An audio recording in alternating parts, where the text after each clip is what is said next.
ચાંદની આજે શેર્સ પર ડિસ્કસ કરીશું તો શરૂઆત આપણે મહિન્દ્રા ફાઇનાન્શિયલ પર કરશું. તેના પર સિટી તરફથી બ્રોકરેજ રિપોર્ટ જાહેર થયા છે. તેમને ન્યુટ્રલ રેટિંગ આપ્યા છે, પરંતુ આ લક્ષ્યાંક તેમને ઘટાડ્યા છે. તેમણે 315 રૂપિયા પ્રતિ શેરથી ઘટાડીને 290 રૂપિયા પ્રતિ શેર કર્યા છે. તેમના મતે FY25 માટે ગાઈડલાઇન્સ જે છે તે અપેક્ષાની અનુમાન મુજબ જ રહ્યા છે, પરંતુ Q4માં 136 કરોડના મિઝોરમ શાખામાં જે છેતરપિંડી લીધે ફ્રોડ થયું છે તેની અસર પ્રોવિઝન પર જોવા મળી છે. તે સાથે જ NIM પર ઓફસેટ જે ખૂબ જ સરપ્રાઇઝ તેમને જોવા મળ્યું છે. ત્યાં જ એક્સપાન્ડિંગ 30 બેસિસ પોઈન્ટ QOQ ધોરણે નંબર્સ આવતા જોવા મળ્યા છે.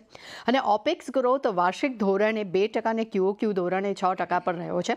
સાથે AUM ગ્રોથ જે છે તે YOY ધોરણે 24% અને QOQ ધોરણે 5.7% પર જોવા મળ્યો છે. ત્યાં જ મહિન્દ્રા ફાઇનાન્શિયલ પર નોમુરા તરફથી રેડ્યુસ રેટિંગ આવ્યા છે. અહીંયા લક્ષ્યાંક તેમને 240 રૂપિયા પ્રતિ શેર કર્યા છે. તેમના મતે નજીકના ગાળામાં આઉટલુક જે છે તેમાં નરમાશ જોવા મળી શકે છે અને FY25 માટે તમામ પરિણામ માટેના જે ગાઈડન્સ છે તેમાં નરમાશ જોવા મળી શકે છે. મહિન્દ્રા ફાઇનાન્સ પર જેફરીસ તરફથી હોલ્ડ રેટિંગ આવતા જોવા મળ્યા છે. તેમના તરફથી પણ લક્ષ્યાંક ઘટાડવામાં આવ્યા છે અને 294 રૂપિયા પ્રતિ શેર કરવામાં આવ્યા છે. તેમના મતે Q4નો નફો YOY ધોરણે 10% ઘટ્યો છે. સાથે જ કંપનીની શાખામાં 140 કરોડની જે છેતરપિંડી થઈ છે, જેમાં ખાસ કરીને મિઝોરમ શાખામાં તરફથી જે ફ્રોડ આવ્યું છે તેની અસર પ્રોવિઝન પર જોવા મળી છે અને FY25 માટે ROA જે છે તે 2.2% પર રહેવાના અનુમાન જોવા મળી રહ્યા છે, પરંતુ સામે લોન ગ્રોથ જે છે તે 18% રહેવાના તેવું અનુમાન આપી રહ્યા છે. ત્યારબાદ ટીટાગઢ રેલ પર મોર્ગન સ્ટેનલીનો મત જાણીશું. અહીંયા ઓવરવેટ રેટિંગ યથાવત રાખ્યા છે. લક્ષ્યાંક 1250 રૂપિયા પ્રતિ શેર કર્યા છે.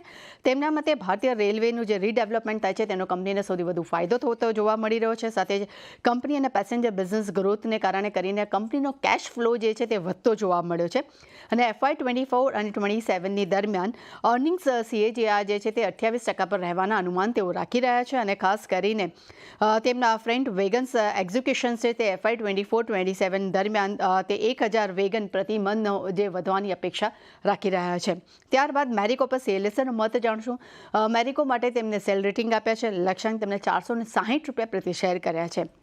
તેમના મતે Q2માં વોલ્યુમ ગ્રોથ અને વેલ્યુ ગ્રોથ જે છે તે અનુમાન મુજબ રહ્યા છે. માર્જિનમાં પણ સુધારો આવ્યો છે, પરંતુ પ્રોજેક્ટ સેતુ જે છે તેનું ડિસ્ટ્રીબ્યુશન્સ એક્સપાન્શન પર એક અસર જોવા મળી છે. તેને કારણે કરીને અહીંયા તરફ આપણને સેલ રેટિંગ જોવા મળ્યા છે, પરંતુ મેરિકો પર સિટી તરફથી બાય રેટિંગ આવ્યા છે અને લક્ષ્યાંક તેમને વધાર્યા છે. વધારીને તેમને 610 રૂપિયા પ્રતિ શેર કર્યા છે. તેમના મતે Q4ના પરિણામ ઇનલાઇન જોવા મળ્યા છે, પરંતુ સૌથી અગત્યનું જે છે તે FY25 માટે વોલ્યુમ ગ્રોથ સુધારવાની અપેક્ષા આપી રહ્યા છે. તે સાથે જ તેમને પ્રાઇઝિંગ લેડ ગ્રોથ છે તેમાં પણ સુધારો આવી શકે તેવી તેઓ અપેક્ષા રાખી રહ્યા છે અને ખાસ કરીને એપ્રિલ 2024માં પ્રાઇસમાં 6%નો વધારો થયો છે અને તેમનો ઇન્ટરનેશનલ બિઝનેસ ગ્રોથ છે તેમાં પણ એક મજબૂતી જોવા મળી છે. એટલે ઓવરઓલ ચાંદની જેટલા પણ બ્રોકરેજ રિપોર્ટ આવ્યા છે આજે દરેક પર આપણને સારી એવી એક્શન જોવા મળી શકે છે. જી, તો ખાસ